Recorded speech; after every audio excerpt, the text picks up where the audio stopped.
Welcome. We are speaking with the CEO and founder of Corporate Sufi. We're going to be learning about how to acquire and keep corporate Sufi habits. Azim, welcome today. Thank you, Salim. It's nice to be in your city. We are in South Africa and we're going to have a great conversation. We're going to touch 7 different topics today. We're going to talk about habits that CEOs and executives can really incorporate into their lives. Let's start with the basics. You are the founder of a concept called Corporate Sufi. Let's introduce our audience on Corporate Sufi. Corporate Sufi really is a synergy of business, balance and beyond. Being successful in business, having a good balance in life, and also having the beyond, the purpose and meaning and fulfillment. We know that busy executives struggle with balance. You're very particular in how balance is created within the Corporate Sufi mindset. Talk to us about that. So even the word corporate and Sufi are 2 worlds apart. One is very spiritual, one is very material. And by combining the 2, you're getting the balance issue. Salim, what I've found is I've traveled, as you know, to more than 100 cities in 5 continents, spoken to more than 1 million people. I coach many CEOs. Every leader I've worked with has primarily 3 challenges. The first challenge is that business is always a work in progress. It's never a finished product. So business is a challenge for most executives. They're always getting better and better in their journey. Then as you talk to them, they're juggling their health, their family, their spirituality, their lifelong learning, their finances, their work. How do you keep everything in the air? So the balance issue comes in. How do I balance it? Every leader faces that. And the more successful and the more busy you are, the more you struggle with that. And then as you keep talking, you find out the third challenge is that deep desire to find meaning, to find purpose, to find happiness, to find fulfillment, what I do. So every leader struggles with these 3 things. So Corporate Sufi really is a synergy of business, balance and beyond. Being successful in business, having a good balance in life, and also having the beyond, the purpose and meaning and fulfillment. Excellent.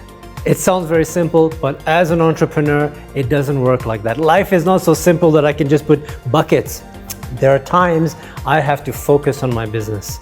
There are times that I don't actually spend enough time with my family, and I know I'm being negligent of some of my duties or responsibilities because my eye is on my business. So what are some habits that I should be thinking of to make sure that the balance, at least the balance at that time, is the right balance? If you were told, Salim, that your whole life is judged by today, your business, your family, your spirituality, your health, your lifelong learning, your finance, just today. Today is the only day that counts.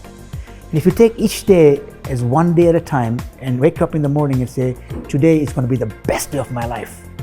And then you focus, so now you know I've got 24 hours to work with and I need to invest some time with my family. I need to invest some time with my health. I'll give you an example. I just met recently a couple, I coached a man and the wife is also involved in the business. They have 3 young kids. So I asked her,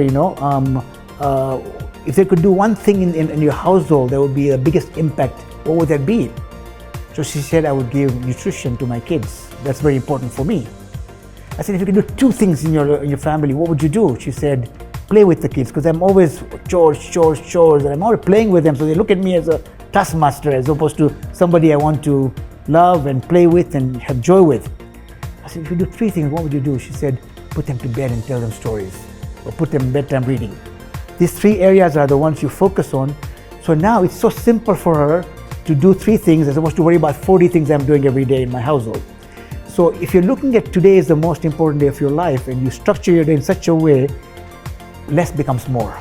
And when you talk about the hierarchy of needs, which you seem to be implying, money often comes at the top. I need to make money because, by the way, if I don't have enough money, can't send my kids to the best schools, can't buy the house, can't do what I need to do. So how do I balance, you're talking about balance, my need to provide with my expectations of me in the business? So there's something called, in the Corporate Sufi world, a beautiful meeting point.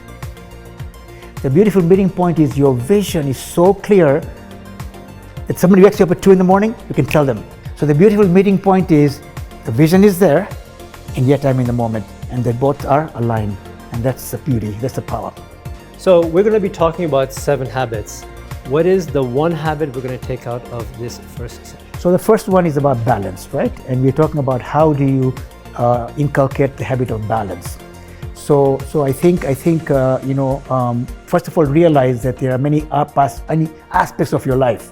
There is your work, there is your finance, there is your lifelong learning, and there is your health, there is your family, and there's your spirituality. So you have all these areas in your life that in somehow doesn't have to be equal measures, but it has to be somehow, aligned. So if you take one day at a time, it becomes easier. Yeah. Before you sleep at night, prioritize your key areas you want to focus on. If you take 3 things in your business world, which includes your finance, your lifelong learning, and your work, and 3 things in your personal, which is your family, health, and spirituality, and can achieve these 3 here and these 3 there, your day is a wow. Before you go to sleep at night, decide tomorrow is my most important day of my life. And what are the 3 things I want to do in my business that has the biggest bang for my buck? What are the 3 things I want to do in my personal life, which has the biggest bang for my buck? And if you can get this habit going, it's phenomenal. And it's not rocket science.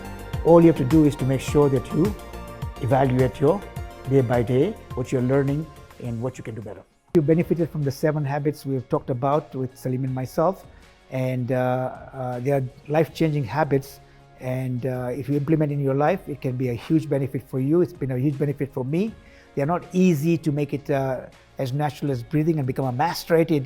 And that's why we're offering this program to help you implement in such a way that you become a master at them, so they can be lifelong habits for you, which can be transformational in your life. So thank you for being here, and we're looking forward to our workshops and weekly exercises with you.